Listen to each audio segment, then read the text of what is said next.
todos.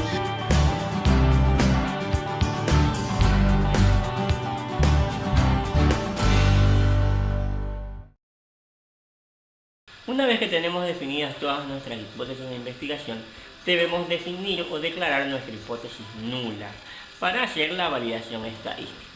La hipótesis nula, muchas veces el estudiante se confunde y se asusta, dice, ay, si no podía plantear bien la hipótesis, peor voy a poder plantear la hipótesis nula. Pero no es tan difícil. La hipótesis nula es lo opuesto de la hipótesis de investigación. Lo contrario, si recordamos los ejemplos que habíamos planteado anteriormente, en el que, por ejemplo, en la hipótesis se manifestaba que el número de empresas que utilizan las redes sociales o el Facebook para promocionar su negocio se iba a incrementar en un 25%, lo opuesto es que ese número de empresas no se va a incrementar en un 25%, como está en nuestra tabla. En la segunda hipótesis decíamos que existe una relación significativa entre la satisfacción y el tipo de música. Ahora podemos decir que la hipótesis nula es que no existe esta relación. En la hipótesis causal, de igual manera, dijimos que la hipótesis de investigación era que la música influye en la satisfacción. En este caso, la hipótesis nula va a ser lo contrario.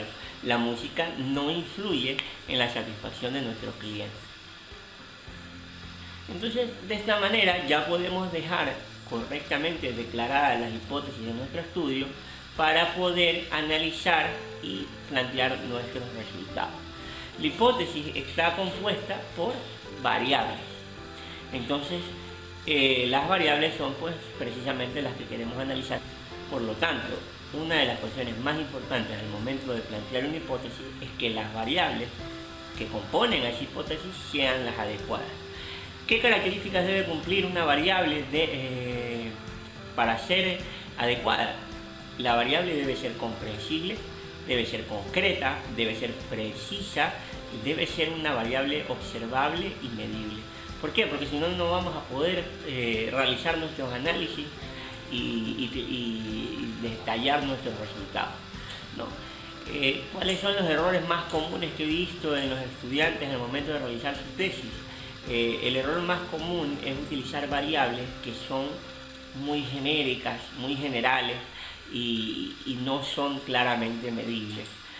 Por ejemplo, a veces el estudiante quiere hacer una tesis y escoge como variable la evolución de la organización. Entonces, la evolución de la organización es un tema muy amplio, es muy abstracto. ¿A qué te refieres con la evolución de la organización? Entonces, ya conversando con el estudiante en el proceso de tutoría, nos damos cuenta que el estudiante se refiere al incremento en ventas.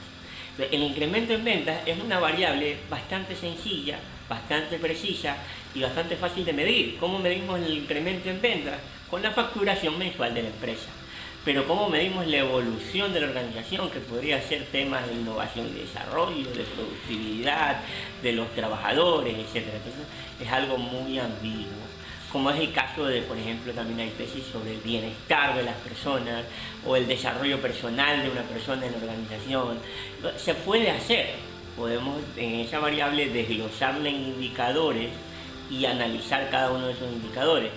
Sin embargo, en las tesis de grado o inclusive en las de maestría, muchas veces no se pide tanta complejidad. Entonces podemos analizar una variable concreta y que nuestra tesis sea mucho más sencilla de realizar, ¿no? Una vez que tenemos las variables definidas, debemos conceptualizar estas variables. O lo que, por ejemplo, Sampieri determina como definir la definición conceptual y la definición operacional. La definición conceptual no es otra cosa que la definición como tal, la definición de la variable como está en los libros especializados, en el diccionario, ¿no? Entonces, de esa manera, nosotros le damos a entender al lector cuál es la definición de esa variable que estamos utilizando.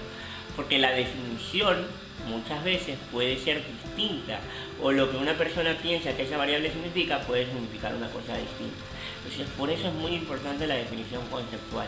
Declarar esa variable, a qué me refiero con ese nombre, ¿no? Luego viene la definición operacional, que es donde se le declara al lector cómo se va a medir esa variable. Es decir, si yo dije que la variable era crecimiento en venta, la definición operacional es que esa variable se va a medir a través de la facturación mensual de la empresa. ¿Por qué es importantísima? Porque así sabemos cómo realmente el autor está midiendo esa variable. Porque también podríamos medir el crecimiento en ventas de forma semanal o de forma anual, ¿no? Podríamos tomar en cuenta también las cuentas por cobrar o el número de distribuidores. Si tengo más distribuidores, estoy vendiendo más. Sin embargo, en mi caso personal, yo quiero medir el crecimiento en ventas específicamente con la facturación, no con el número de clientes ni con el número de distribuidores.